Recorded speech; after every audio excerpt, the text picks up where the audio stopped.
సంవత్సరాల తరబడి government job కోసం వేచి చూస్తున్నారా? కేవలం 8 నెలల్లో మీ కల నెరవేర్చుకోండి. వెంటనే కింది నంబర్స్‌కి కాల్ చేయండి. జనరల్‌గా పెద్దవాళ్ళు అంటుంటారు కాలం కలిసి రావాలని. మనం ఎంత కష్టపడినా ఒక అదృష్టం అనేది ఉండాలి. అయితే కాలం కలిసి రావాలి. ఎంత కాలం కలిసి వచ్చినా మన కష్టపడే తత్వం ఉండాలి. అదే సహజంగా వింటూ ఉంటాం కదా ఈ మాట. దీనికి సంబంధించి మీ వివరణ కావాలి.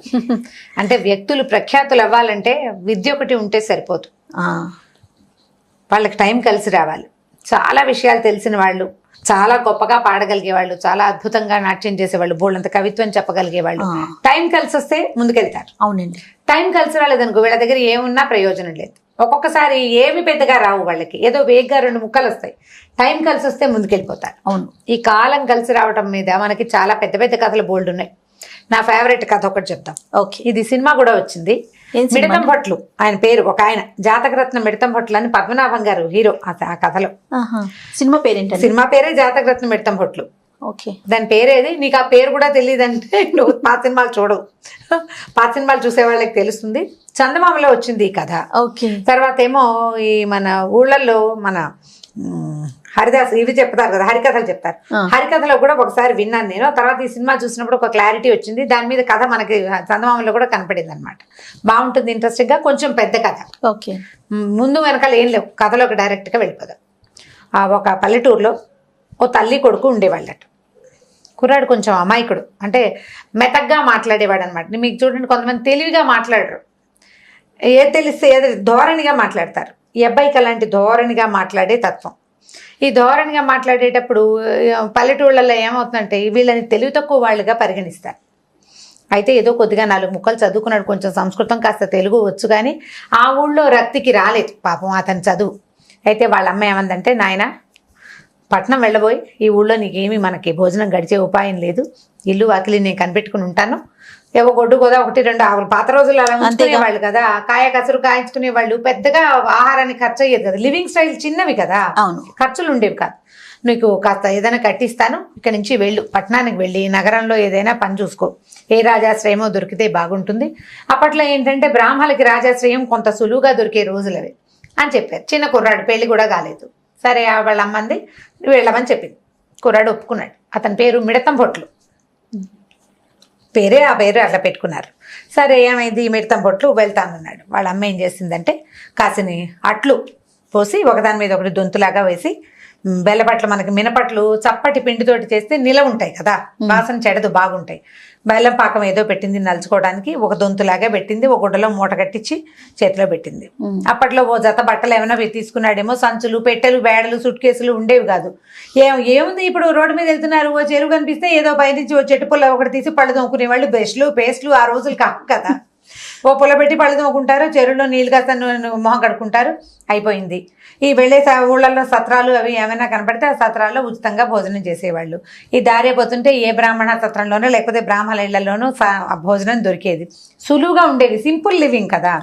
సరే ఆ అట్లది పెట్టుకుంటుంటే ఏమందంటే, నాయన తినేటప్పుడు నువ్వు ఒక్కడవే తినకరా, ఎవరు కనపడితే వాళ్ళకి పెట్టు, ఏదైనా ఒక మంచి మాట అడిగి తెలుసుకో.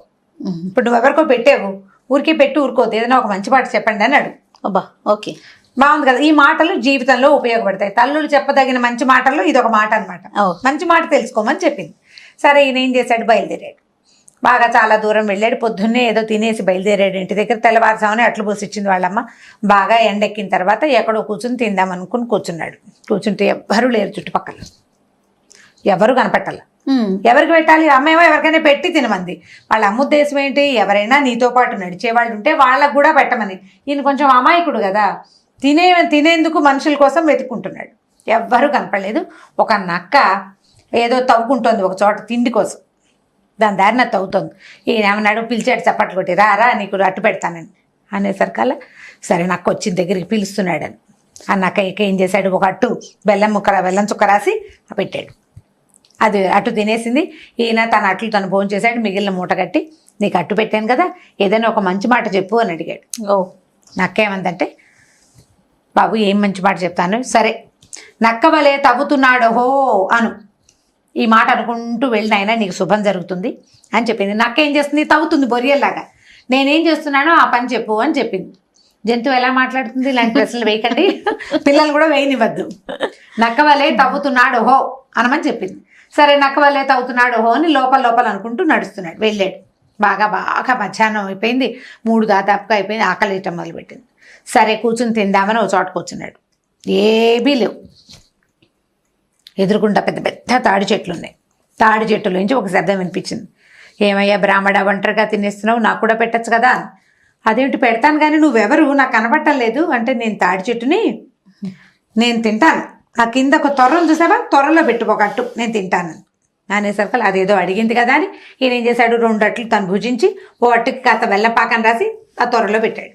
పెట్టి ఏమన్నాడు, నువ్వు అడిగావు నేను పెట్టాను, ఏదైనా ఒక మంచి మాట చెప్పమంటే, తాడి వలే నుంచున్నాడు హో అను, ఈ మాటను గుణించుకుంటూ వెళ్ళు, నీకు మంచి జరుగుతుంది ఆయన, నువ్వు ఎంత గొప్పవాడివి, చెట్లకు ఆహారం పెట్టడానికి సిద్ధపడేంత మంచివాడివి, నీకు మంచి జరుగుతుందని చెప్పింది.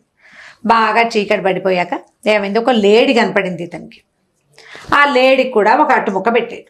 పెడితే లేడీ ఏం చెప్పింది మంచి మాట, లేడీ వల్లే పరిగెడుతున్నాడు హో అను, ఈ వాక్యాలు 3 మననం చేసుకో అని చెప్పింది. నువ్వు ఆల్రెడీ 2 విన్నానన్నావు కదా, ఇది 3వ మంచి వాక్యం, ఈ 3 మంచి వాక్యాలు మననం చేసుకోమంది. ఇతను ఒక ఊళ్ళోకి ప్రవేశించాడు. ఈ అడవి దాటిపోయాడు. ఊళ్ళోకి వెళ్తే సరే ఎవరింట్లోనా భోజనం దొరుకుతుందేమో అని అట్లా చూశాడు. సరే ఏమైంది, ఒక పూటకోళ్ళమ్మ ఎవరో కనపడింది. కనపడితే ఆవిడేమందంటే, అన్నం పెట్టలేను నాయనా, కావాలంటే ఇక్కడ పడుకో, తెల్లవారుజామున లేచి వెళ్దు కానీ మా ఇంట్లో అన్నం సున్నం ఏం లేదంటే, అట్లు ఉన్నాయి కదా. ఆఖరి అటు ముక్క తినేసాడు, పడుకున్నాడు. పడుకున్నాక బాగా కొంచెం నిద్ర పెట్టిన తర్వాత ఏమైంది, తెల్లవారుజామున 3కో 4కో మెలకు వచ్చింది. నిన్న 3 మంచి వాక్యాలు విన్నాను, ఈ వాక్యాలు మననం చేసుకోపోతే మర్చిపోతానేమోనని గట్టిగా గొంతు పెంచేమన్నాడు. నక్క వలే తవ్వుతున్నాడు హో అని అరిచాడు. అరిచేసరికల్లా సరిగ్గా ఆ టైంకి ఏమైంది, ఈ ఎక్కడైతే ఇతను పూటకోళ్ళమ్మ వాకిట్లో పడుకున్నాడో దానికి కొంచెం అవతలగా ఉన్న ఒక పెద్ద శ్రేష్ఠి గారి ఇంటికి ఒక దొంగ కన్నం కొడుతున్నాడు బయట. ఓహో, వీడమ్మో ఎవరో చూశారు నన్ను, అందుకనే నేను తవ్వుతున్నానని అరుస్తున్నాడు అనుకుని తవ్వకుండా ఆగాడు వాడు. ఈయన 2 సార్లు 3 సార్లు తవ్వుతున్నాడు హో అని అరిచి తర్వాత 2వ వాక్యం గుర్తు చేసుకుంటున్నాడు. వీడేం చేశాడు, తవ్వడం మానేసి గుంపం పక్క పెట్టాడు, బిగుసుకుపోయి నుంచున్నాడు గోడక అనుకుని. ఈయన తాడి వలే నుంచున్నాడు హో అని మళ్ళీ 3 సార్లు వచ్చాడు. ఊరినాయన ఈయన చూసేశాడు, అయ్యవారు ఎవరో, ఈ వస్తున్న వాయిస్ ఎవరిది, బ్రాహ్మడి గొంతు తెలుస్తుంది. ఎందుకంటే వీళ్ళది మంత్రాలు చదవటం వల్ల ఒక డిఫరెంట్ స్లాంగ్ ఉంటుంది. ఎవరో బాపనయ్యే నన్ను చూశాడు, అయ్యవారు పిలుస్తున్నాడు అనుకుని వాడు బిగుసుకుపోయి నుంచున్నాడు. 3 సార్లు అయిన తర్వాత వాడికి ఏమనిపించింది, ఇక్కడే నుంచుంటే వచ్చి పట్టుకుంటాడేమోనని పరిగెత్తాడు. ఓకే, ఈయన లేడి వలే పరిగెడుతున్నాడు హో అని గట్టిగా అరిచాడు.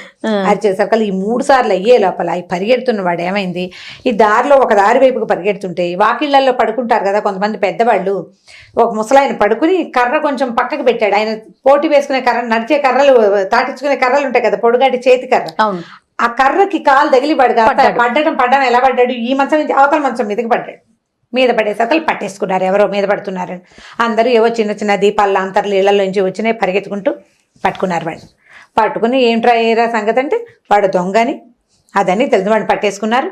ఎక్కడ ఎవరు ఏంటంటే, వాడు గజ దొంగ, ఆ ఊళ్ళో ఎన్ని దొంగతనాలు చేశాడు. ఓకే, వీడికి ఎట్లా పట్టుపడ్డాడు అంటే, మాకు తెలియదు, ఎవరో అరిచారండి, ఎవరో అరుస్తున్నారు, ఈ వీడొచ్చి మా మీద పడ్డాడు అనేసరికి వాడినే 2 తీతలు తీస్తే వాడేమనంటే, అయ్యవారు ఎవరో నన్ను చూశాడండి, నేను నక్కలాగా తవ్వుతున్నానని, తాడిలాగా నుంచున్నానని, లేడ్లాగా పరిగెడుతున్నానని అరిచాడు. అరిచేసరికల్లా భయానికి నేను పరిగెత్తాను అని చెప్పాడు. చెప్పేసరికల్లా అరిచిన అయ్యవారు ఎవరు, అసలు ఏ అయ్యవారు ఈ సందులోకి వచ్చాడు వీధిలోకి చూసుకున్నారు. పూటకోళ్ళమ్మ వాకిట్లో ఉన్న ఈ మిడతం భట్ల గారిని పట్టారు. పట్టేసరికల్లా ఈయన బికమొహం వేసాడు. ఈయనకి అర్థం కాలేదు, తను చేసింది ఏమిటో తెలీదు. వీడేమో గజ దొంగ వీరన్నా, వీడికి చాలా దొంగతనాలు చేశాడు, వాడి ఇంట్లో ఎంత బంగారమో బయటకు వచ్చింది. దాంతో ఇంత దొంగని పట్టాడంటే ఈయన సామాన్యుడు కాదు. మీకు ఎలా తెలిసిందండి, చూసారంటే నేను చూడలేదు, నేను పడుకుని ఉన్నాను.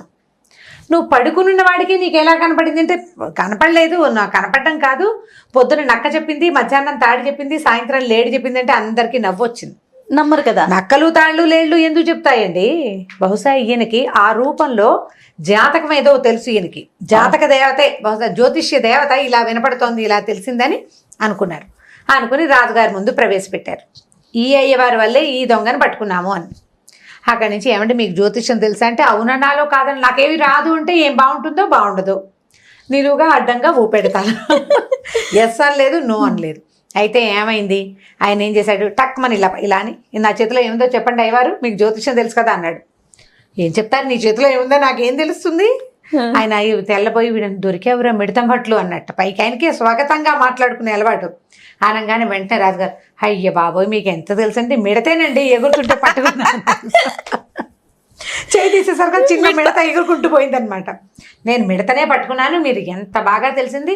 రాజుగారేమో సింహాసనం మీద పైన కూర్చుంటాడు, మిడతం పొట్టు రాజస్థానంలో మధ్యలో నుంచున్నాడు. అంత దూరంగా ఉన్నవాడికి ఈగలు చిన్న చిన్న మిడతలు ఎగిరేవి కనపడవు కదా. మనకు చూడండి దోమ మనకు ఎలా కనపడుతుంది, ఇక్కడ కనిపిస్తుంది, అక్కడికి వెళ్ళేసరికి మనకు కనపడదు. సో మిడత ఆయనకి కనపడే అవకాశం లేదు. ఈయన ఖచ్చితంగా ఈయనకి జ్యోతిష్యం వచ్చు, ఇట్లా ఊహించేసి చెప్పేస్తాడు. లోపల ఇట్లా స్పార్క్, జ్యోతిష్యం ఈయనకి స్పార్కిల్ గా ఉందని చెప్పేసి ఆయన పట్టేసుకున్నారు. మీరు మా ఆస్థానంలో ఉండండి అని బతిమలాడేసరికి సరే ఆ పూట ఉంచుకున్నారు. ఈయన టైంకి మర్నాడో 3వ రోజు రాణిగారి వజ్రాల హారం పోయింది. పోయేసరికల్లా ఇప్పుడు తీసిన వాళ్ళు ఎవరో చెప్పమంటారు. ఈయన ప్రశ్న వేయండి అంటారు. ప్రశ్నకి మామూలుగా ఇప్పుడు నా వజ్రాల హారం పోయింది అని ఒక జ్యోతిషం ఆయన దగ్గరికి వెళ్ళి అడిగాను అనుకో, నేను వచ్చిన కాలాన్ని బట్టి ఆయన ప్రశ్న వేసి ప్రశ్నకి జ్యోతిష్యం చెప్తారనమాట. ప్రశ్న కాలాన్ని గుణిస్తారు. నేను అడిగిన క్వశ్చన్ని బట్టి దాని టైంని గుణించి ఆ వస్తువు దొరుకుతుందో దొరకదో చెప్పే శాస్త్రం ఒకటి ఉంది, ప్రశ్న శాస్త్రం అంటారు దాన్ని. ఇప్పుడు కూడా మన దగ్గర మహానుభావులు కొంతమంది ఉన్నారు. పాతకాలంలో విరివిగా ఉండేది. ప్రశ్న కాలాన్ని గణన చేసి వస్తువు దొరుకుతుందా దొరకదా, ఏ దిక్కును ఉన్నది అనేది చెప్పగలిగేవాళ్ళు అనమాట. ప్రశ్న శాస్త్రం చెయ్యండి, లేకపోతే మీ జ్యోతిషం మీకు స్పార్క్ అవుతుంది కదా, ఏదో ఒక స్పార్క్ తోటి చెప్పండి అన్నారు. అనేసరికల్లా ఆయన నాకు తెలియదు అన్నాడు. నాకు అసలు జ్యోతిషం రాదని చెప్పడం మొదలుపెట్టాడు. వాళ్ళు ఎవరు నమ్మకుండా ఏం చేశారు, అంతఃపురానికి అనుబంధంగా ఒక చిన్న పోలీస్ స్టేషన్ లాంటిది ఉంటుంది. ఈయన్ని అక్కడ కూర్చోబెట్టారు. చాలామంది ఇక్కడ తిరుగుతుంటారు కదా, వీళ్ళలో ఎవరో ఒకళ్ళు వీళ్ళే దొంగ అని మీకు తెలిసిపోతుంది. మీ దగ్గర ఉన్న స్పార్క్ అలాంటిది మాకు తెలుసు మీ సంగతి అన్నారు. ఆయన అక్కడ కూర్చోబెడితే ఈయనకి తెల్లవారుచు ఉంటే భయం వేసింది. నాకు ఏమవుతుందో రేపొద్దున, నేను దొంగనెవరిని పట్టుకోలేను, నాకు ఎట్లా తెలుస్తుంది, ఏదో అనుకోకుండా కాకతాళీయంగా జరిగింది. కాకతాళీయం కథ తెలుసా మీకు? దీని తర్వాత చెప్తాను. తెలీదు. కాకతాళీయంగా జరిగింది ఇది, నాకు ఎట్లా తెలుస్తుంది అని చెప్పి ఈయన ఏం నెత్తి పట్టుకుని కంటికి వచ్చునో కాలికి వచ్చునో, నాకు ఏది వచ్చునో కంటికి వచ్చునో కాలికి వచ్చునో అని 3 సార్లు గట్టిగా అనుకున్నాడు. స్వాగతంగా మాట్లాడుకుంటాడు కదా, కంటికి వచ్చునో కాలికి వచ్చునో అంటే నాకు కన్ను పోతుందో కాలు పోతుందో రేపొద్దున. సరిగ్గా ఆ టైంకి ఏమిందంటే అంతఃపురానికి దగ్గర కదా ఆయన ఉన్నాడు. అంతఃపురంలో దాసులు చాలా మంది ఉంటారు, పనివాళ్ళు ఉంటారు, దాసీలు. ఆ దాసీల్లో ఒక ఆవిడ శ్రీకంఠమ్మ, కాళికమ్మ. ఈ కంఠి కాళి అని పిలుస్తారు. ఈయన కంటికొచ్చునో కాలికొచ్చునో అనంగానే వీళ్ళిద్దరే దొంగలు, రాణివారి వజ్రాల హారం కొట్టేసిన వాళ్ళు. అయ్య బావోయ్, అయ్యవారికి తెలిసిపోయింది.